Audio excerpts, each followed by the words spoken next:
Assalamualaikum warahmatullahi wabarakatuh. Perkenalkan, nama saya Haninela Husna dari Fakultas Kedokteran Umum Angkatan 2019. Pada kali ini, saya akan membahas mengenai penggunaan bahasa Indonesia baku. Bahasa Indonesia mengalami perkembangan yang sangat pesat sebagai dampak kemajuan ilmu pengetahuan, teknologi, dan seni. Penggunaannya pun semakin luas dalam beragam ranah pemakaian. Penggunaan bahasa Indonesia baku baik secara lisan maupun tulisan.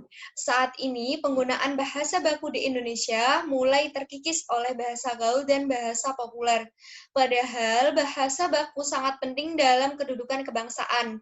Terdapat berbagai keunggulan dalam penggunaan bahasa Indonesia baku. Misalnya dapat dituturkan dan dimengerti oleh semua orang di Indonesia dimanapun mereka tinggal. Selain itu, bahasa Indonesia baku memiliki kemantapan dinamis, yang artinya kaidah bahasa Indonesia itu relatif tetap serta tidak berubah setiap saat.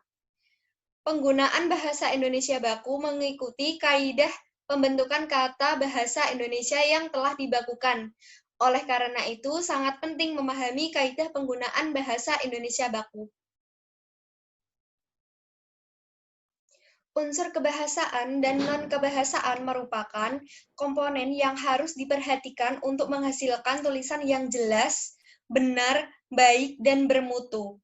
Unsur-unsur kebahasaan terdiri atas kosakata dan istilah, pengembangan bahasa, dan mekanik. Untuk kosakata dan istilah yang digunakan hendaknya memperhatikan pemanfaatan potensi kata. Kata dan ungkapan yang dipilih itu tepat makna dan perlu mengetahui pembentukan kata dan istilah. Selain itu, perlu menghindari pemilihan kata dan ungkapan yang kurang tepat sesuai dengan konteksnya. Apalagi jika pemilihan kata dan ungkapan yang kurang tepat itu sampai merusak makna yang dimaksud. Misalnya dalam kategori penggunaan kata dasar, kata berimbuhan, bentuk ulang, aturan pemenggalan kata, kata ganti, singkatan atau kata sanding, dan lain-lain.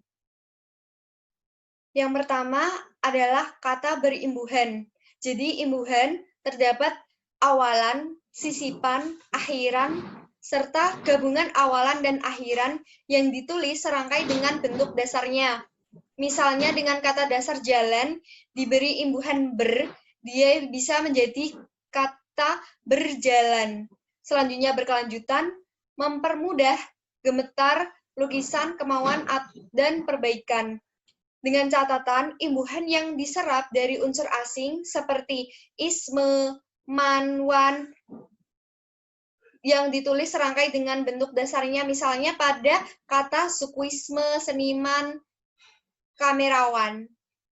Yang selanjutnya ada bentuk ulang. Jadi bentuk ulang itu ditulis dengan menggunakan tanda hubung di antara unsur-unsurnya.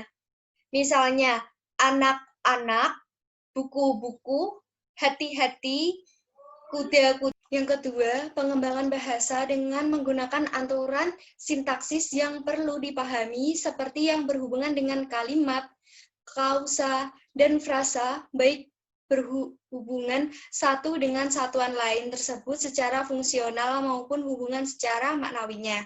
Selain itu, perlu memperhatikan konstruksi kalimat yang digunakan. Konstruksi kalimat dapat saja berbentuk sederhana atau kompleks, tetapi harus tetap efektif. Hal ini dimaksudkan agar kalimatnya itu komunikatif, tidak terjadi kesalahan yang dapat membingungkan makna atau mengaburkan makna yang dimaksud.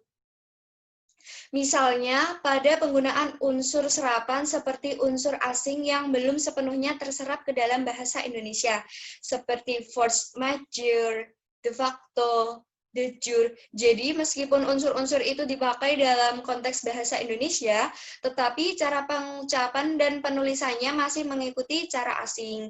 Selain itu, unsur asing yang penulisan dan pengucapannya disesuaikan dengan kaidah bahasa Indonesia. Dalam hal ini, penyerapan diusahakan agar ejaannya diubah seperlunya sehingga bentuk Indonesianya itu masih dapat dibandingkan dengan bentuk aslinya. Yang ketiga, ada aspek mekanik yang digunakan berkaitan dengan aturan penulisan yang berupa ejaan dan tanda baca. untuk menghasilkan tulisan yang baik. Di samping ejaan dan tanda baca, perlu memperhatikan kerapian dan kebersihan tulisannya, menghindari kesalahan ejaan dan tanda baca, apalagi jika kesalahan tersebut dapat membingungkan atau mengaburkan makna. Misalnya pada tanda baca sendiri terdapat tanda titik, tanda koma, tanda titik koma, tanda titik dua, tanda hubung, dan lain-lain.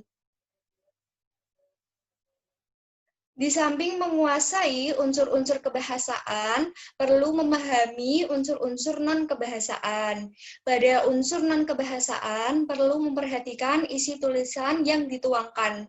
Isi tulisan yang dituangkan hendaknya padat informatif, substantif, pengembangan gagasan tuntas, dan relevan dengan permasalahan yang hendak disampaikan. Hal ini bertujuan agar gagasan atau ekspresi yang dimaksud akan tersampaikan. Gagasan diungkapkan dengan jelas, lancar, padat, tertata dengan baik, urutannya logis, dan kohesif. Sekian yang dapat saya sampaikan, kurang lebihnya mohon maaf.